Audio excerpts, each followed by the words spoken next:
Hello dear students, welcome to English Textbook YouTube channel.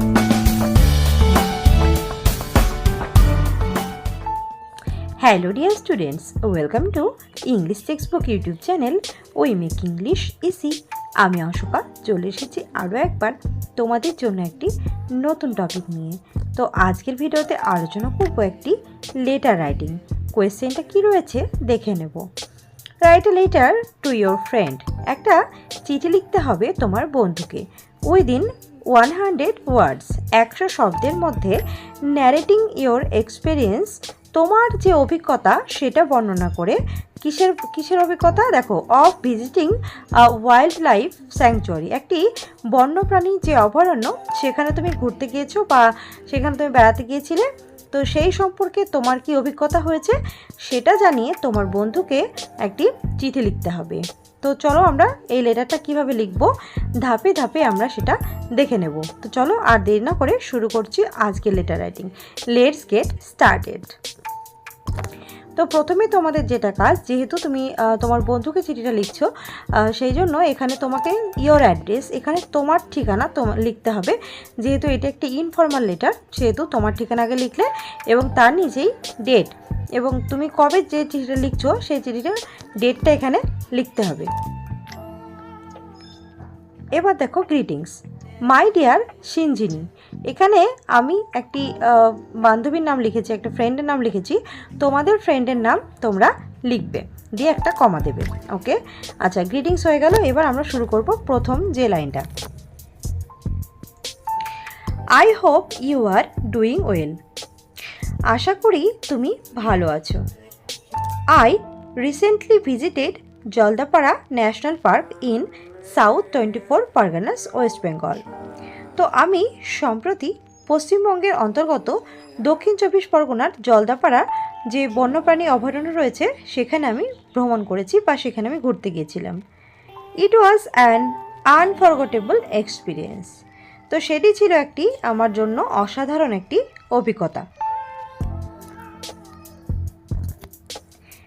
The লাশ greenery and tranquil rivers and diverse wildlife were incredible.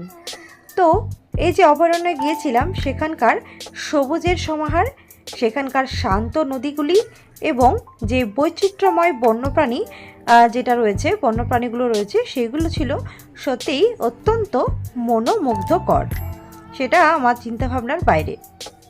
I was lucky to spot some one-horned rhinoceros and a variety of birds.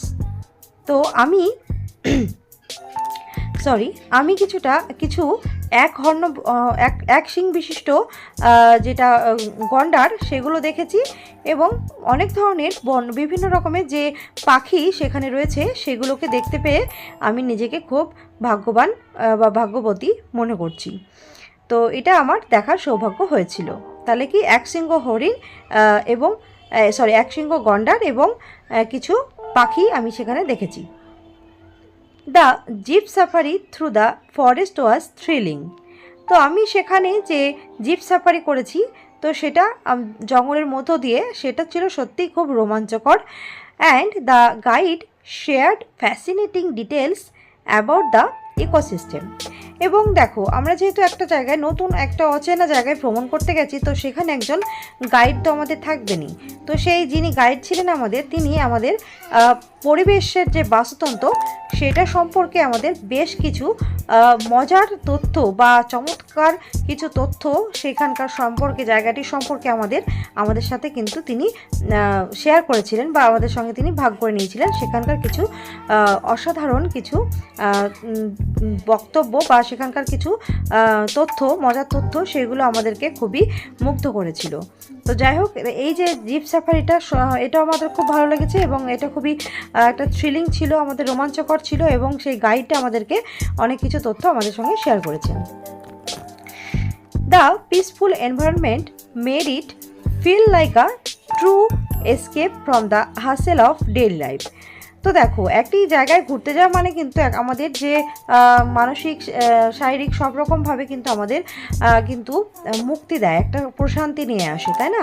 তো দেখো, এরকম একটা শান্তিপূর্ণ পরিবেশ আমাকে দৈনন্দিন জীবনের ব্যস্ততা যে থেকে একদম ওগুলো থেকে আমাকে মুক্ত করতে পেরেছিল, এবং সেটা আমি যে মুক্ত সেটা আমাকে মনে করে দিয়েছিল যে প্রত্যেক দিনে যে একই রুটিন, একঘেয়েমি, সেটা কাটিয়ে উঠতে কিন্তু সত্যিই সাহায্য করেছিল এই ভ্রমণটা। I highly recommend visiting if you get the chance. আমি তোমাকে কিন্তু তুমি যদি সুযোগ পাও, আমি তোমাকে কিন্তু রেকমেন্ড করছি যে তুমি একবার সেখানে ঘুরে আসতেই পারো যদি তুমি সুযোগ পাও। Take care, bye. তোমার যত্ন নিও বা নিজের খেয়াল রেখো, বাই, বিদায়।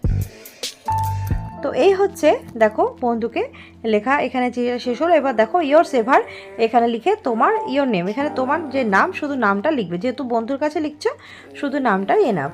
আর এখানে ইয়োর ফ্রেন্ডস অ্যাড্রেস, তো এখানে তোমার বন্ধুর যে ঠিকানা, বন্ধু যেখানে থাকে বন্ধুর সেটা কিন্তু এখানে লিখে দেবে ঠিকানাটা, এবং অবশ্যই পিনকোড লিখতে ভুলবে না, এবং পাশে স্ট্যাম্প সেটাও কিন্তু অবশ্যই দেবে।